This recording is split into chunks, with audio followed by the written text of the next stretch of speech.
Hello dear student, I am Vijay Kumar and student of Shri Krishna medical college Muzaffarpur Bihar. आज के इस super duper lecture में हम सभी काफ़ी डिटेल से स्टडी करेंगे स्ट्रक्चर ऑर्गेनाइजेशन इन एनिमल, जो एनसीईआरटी का 7वां चैप्टर है क्लास 11th का, और जूलॉजी का पहला चैप्टर भी बोल सकते हैं। तो इस पार्टिकुलर चैप्टर में मैं आपको एनसीईआरटी का प्रत्येक लाइन को काफ़ी डिटेल से बताऊंगा, और उससे एक कैसे क्वेश्चन पूछा जाता है प्रत्येक लाइन से वो भी मैं साथ ही साथ बताते जाऊंगा। और मैं एक टीचर की तरह नहीं बल्कि एक स्टूडेंट की तरह पढ़ूंगा और उसको बताऊंगा कि किस तरह से आपको मार्किंग करते जाना है। तो चलिए इसी के साथ क्लास को स्टार्ट करते हैं। इसमें हम लोग इस पार्टिकुलर चैप्टर में स्ट्रक्चर ऑर्गेनाइजेशन इन एनिमल के पार्टिकुलर चैप्टर में हम लोग काफ़ी डिटेल से स्टडी करेंगे। पहला टॉपिक का नाम है एनिमल टिश्यू, दूसरा टॉपिक का नाम है ऑर्गेन्स एंड ऑर्गेन सिस्टम, उसके बाद है कॉकरोच एंड फ्रॉग। अर्थवॉर्म जो है उसको हमारे सिलेबस में नहीं दिया गया है, तो इसके बारे में हम लोग स्टडी नहीं करेंगे। और इस चैप्टर से प्रत्येक साल 2 से 3 क्वेश्चन पूछा ही जाता है। तो चलिए इसी के साथ स्टार्ट करते हैं। बस एनसीईआरटी में जितना मैं बताऊंगा उतना ही आप मार्किंग करते जाइएगा, और उसी पॉइंट को अगर याद कर लेंगे तो नीट में 100% क्वेश्चन आप बना ले जाएंगे। चलिए स्टार्ट करते हैं यहाँ से। In the preceding chapter, you come across a large variety of organisms, both unicellular and multicellular. Previous पीछे के चैप्टर में हम लोग देख चुके हैं कि लार्ज वेराइटी ऑफ ऑर्गेनिज्म पाया जाएगा, बड़े वेराइटी पे ऑर्गेनिज्म पाई जाएगी। बोथ दोनों प्रकार का होगा, यूनिसेलुलर भी होगा एंड मल्टीसेलुलर भी होगा। तो पहला लाइन से यही क्वेश्चन पूछा जा सकता है कि ऑर्गेनिज्म कितने प्रकार का हो सकता है। तो क्या बताएंगे हम लोग? 2 प्रकार का, एक होगा यूनिसेलुलर ऑर्गेनिज्म और दूसरा को हम लोग बोलेंगे multicellular organism of the animal kingdom. मतलब पिछले चैप्टर में हम लोग जो एनिमल किंगडम देखे उसमें बड़े वेराइटी पे ऑर्गेनिज्म पाया जाएगा, दोनों प्रकार के। एक यूनिसेलुलर में भी अलग अलग वेराइटी होगा और मल्टीसेलुलर में भी अलग अलग वेराइटी होगा। फिर आगे का इंपॉर्टेंट लाइन देखिए, in unicellular organism all function like digestions, respirations and reproduction are perform by a single cell. जितने भी यूनिसेलुलर ऑर्गेनिज्म जैसे अमीबा, पैरामीशियम, ईस्ट, जितने भी यूनिसेलुलर ऑर्गेनिज्म हैं सभी का फंक्शन, जितने भी फंक्शन होगा, जैसे डाइजेशन, जैसे हमारे में डाइजेशन होगा, मनुष्य भी रिस्पायरेशन करेगी, यूनिसेलुलर ऑर्गेनिज्म भी रिस्पायरेशन करेगा। मल्टीसेलुलर ऑर्गेनिज्म भी क्या करती है? रिप्रोडक्शन करती है। तो यहाँ पे यूनिसेलुलर ऑर्गेनिज्म भी रिप्रोडक्शन करेगी, और ये सभी जो फंक्शन होगा किसके द्वारा कंट्रोल होगी? तो उसी सिंगल सेल के द्वारा कंट्रोल होगी। तो सवाल पूछा जा सकता है कि यूनिसेलुलर ऑर्गेनिज्म कौन कौन फंक्शन कर सकती है? तो क्या बताएंगे? ये डाइजेशन कर सकती है, रिप्रोडक्शन कर सकती है, रिस्पायरेशन कर सकती है, रिप्रोडक्शन कर सकती है। ये कितने सेल से होगी? तो वही सिंगल सेल जिससे वो मिलकर बना होगा। बहुत ही इंपॉर्टेंट लाइन देखिए, कहा जाता है कि जिसके पास जो जैसा है वैसा उसको भगवान बना के भेजा है, और जैसा भगवान बना के भेजा उसी में वो कंप्लीट है। अर्थात जो गरीब है वो गरीब है तो उसी में खुश है, अर्थात अगर वो मेहनत करना चाहेंगे तो धीरे धीरे लाइफ में आगे बढ़ेंगे। जो अमीर है उसी में खुश है, वो धीरे धीरे और मेहनत करेंगे तो और अमीर बनते जाएंगे। ठीक वैसे ही जो यूनिसेलुलर ऑर्गेनिज्म है वो एक सेल से ही मिलकर बना है, और वही एक सेल से वो अपने सारा फंक्शन, जितने प्रकार के फंक्शन जो मल्टीसेलुलर ऑर्गेनिज्म करता है, लगभग सारा फंक्शन वो एक सेल से ही कर लेती है। यही ये लाइन बता रही है। आगे का लाइन देखते हैं, in a complex body of the multicellular animal,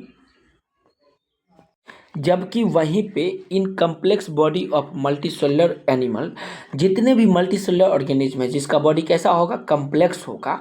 multicellular organism का बॉडी कम्प्लेक्स होगा।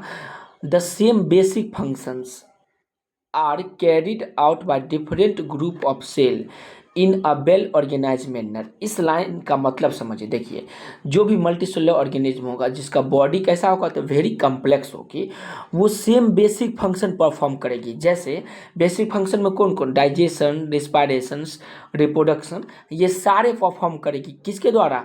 तो डिफरेंट ग्रुप ऑफ सेल, और वो कैसे होगा, तो वेल ऑर्गेनाइज मैनर में, मतलब जितने भी डिफरेंट ग्रुप ऑफ सेल होगा।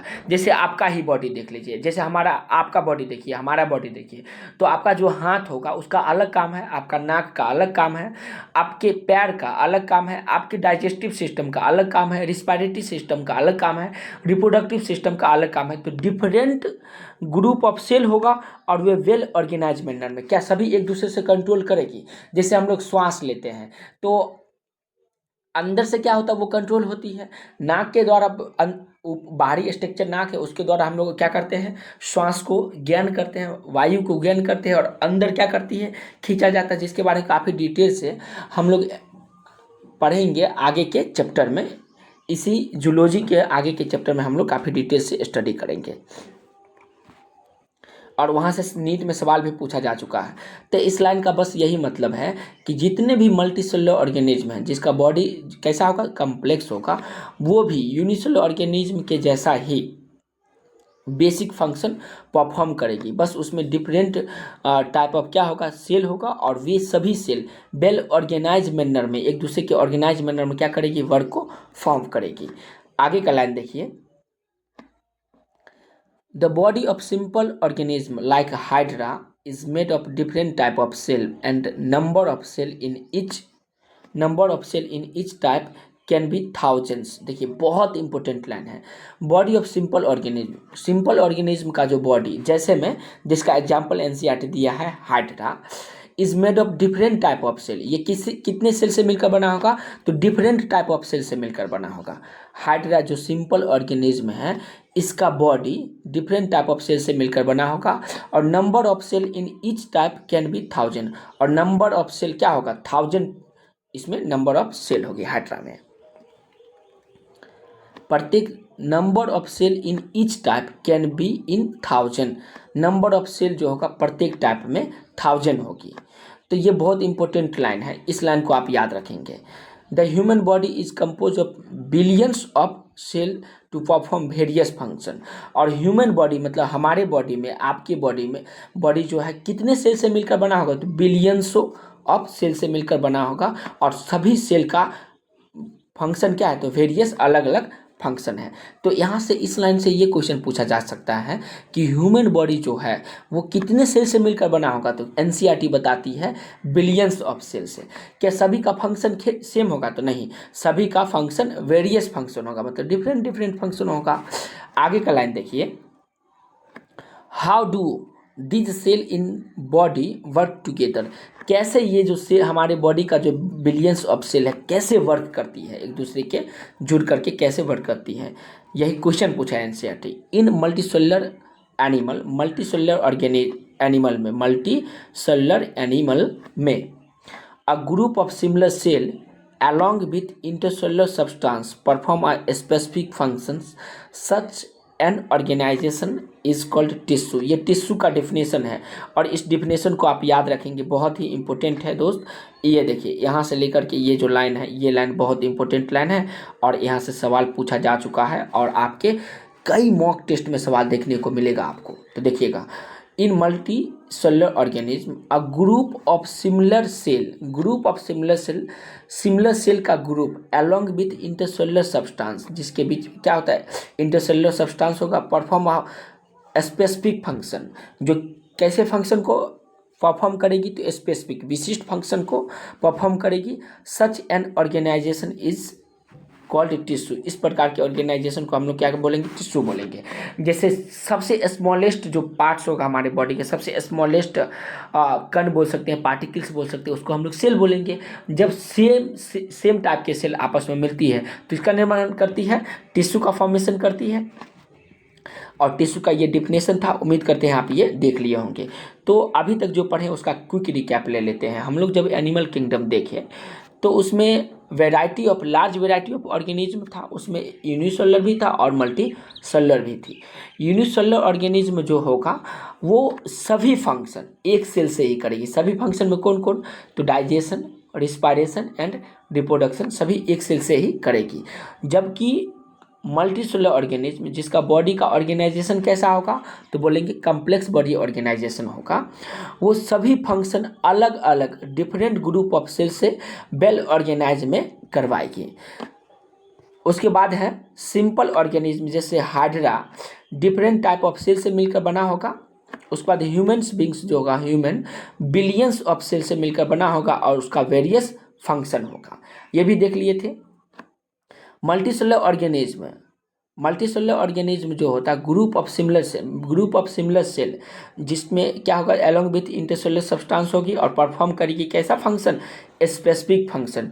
इस तरह के ऑर्गेनाइजेशन को हम लोग क्या बोलेंगे, टिश्यू बोलेंगे। तो उम्मीद करते हैं यहाँ तक जितना भी लाइन पढ़ाया गया है आपको समझ में आ गया होगा।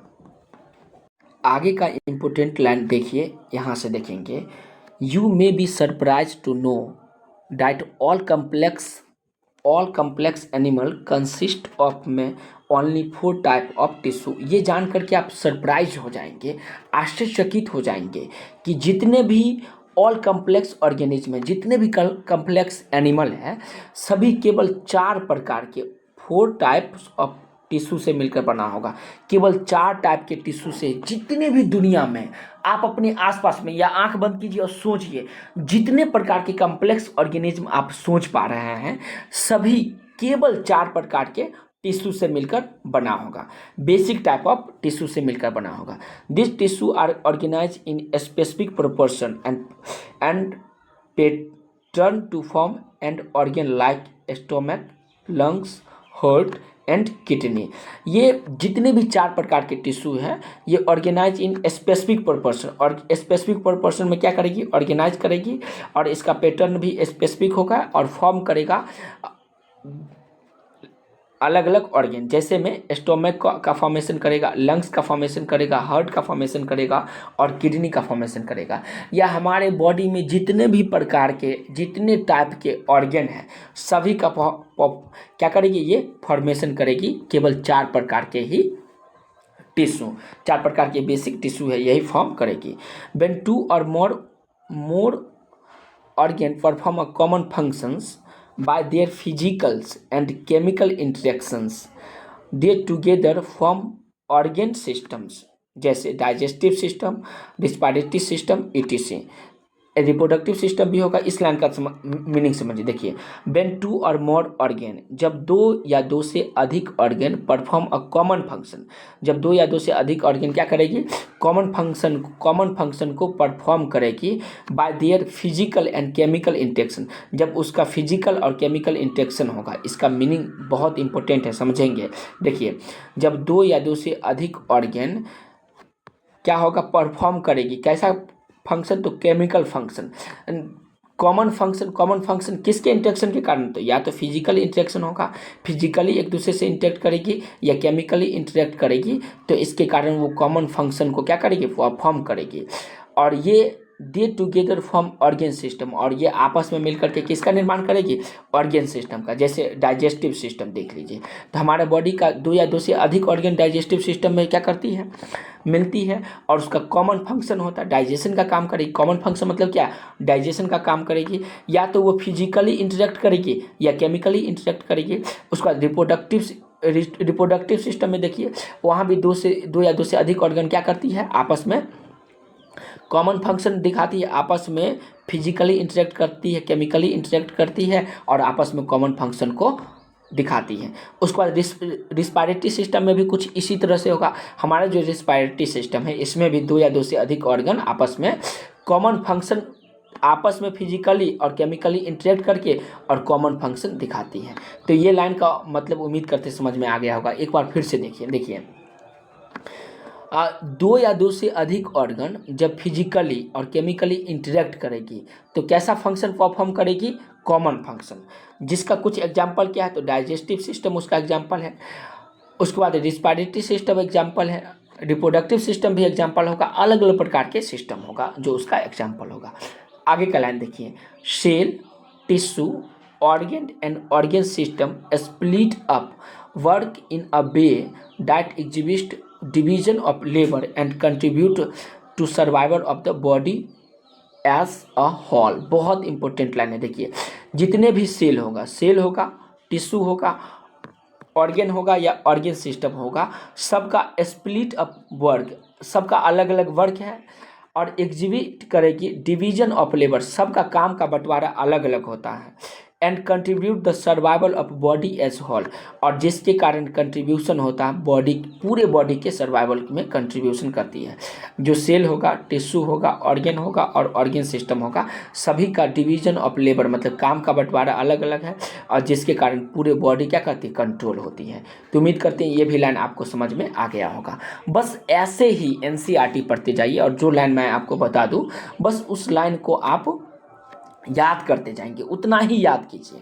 इससे बाहर एक भी क्वेश्चन नीट में नहीं पूछा जाएगा और मैं जैसे ही एग्ज़ाम ख़त्म होगा तो मैं इसे प्रूव भी करूंगा, आपको मैं दिखाऊंगा भी कि मैं जो लाइन पढ़ाया हूं उसके अलावा कोई भी लाइन नहीं पूछा जाएगा। मैं बार बार इसको इसलिए बताता हूं क्योंकि आपको बिलीव होना चाहिए अपने टीचर पे। दोस्त जितने भी टॉपर हैं, जितने भी टॉपर सबका देखिएगा वो बताएगा एनसीईआरटी ही पढ़ना है, एनसीईआरटी की हर एक लाइन को समझना है। ज़्यादातर सभी लोग पढ़ता है एनसीईआरटी लेकिन वो याद नहीं करता। आप लेक्चर देख लेने से थोड़े आप पास कर जाएंगे, आपको याद करना पड़ेगा और इसीलिए मैं छोटा छोटा लेक्चर लेकर के आता हूँ।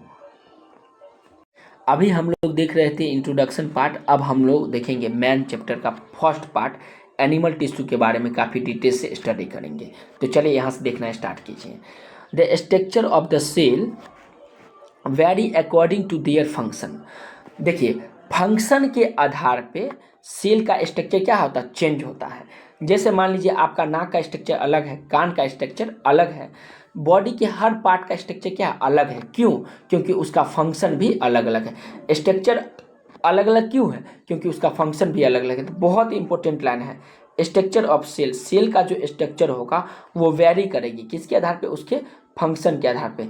तो यहाँ से भी सवाल पूछा जा सकता है, इस लाइन से सवाल बन सकता है। दोस्त सोचिए कितना गहरी लाइन है कि सेल का जो स्ट्रक्चर है वो किसके आधार पर वेरी करेगी, तो उसके फंक्शन के आधार पर वेरी करेगी। जैसे पैर देखिए, पैर में जितने सेल हैं सबका स्ट्रक्चर है, हाथ का सेल का अलग अलग स्ट्रक्चर है, उसके बाद आँख के सेल का अलग अलग स्ट्रक्चर है, इंटरनल स्ट्रक्चर अलग है हमारे बॉडी का, उसके बाद आउटर स्ट्रक्चर क्या है, अलग अलग है, कान का स्ट्रक्चर का अलग है।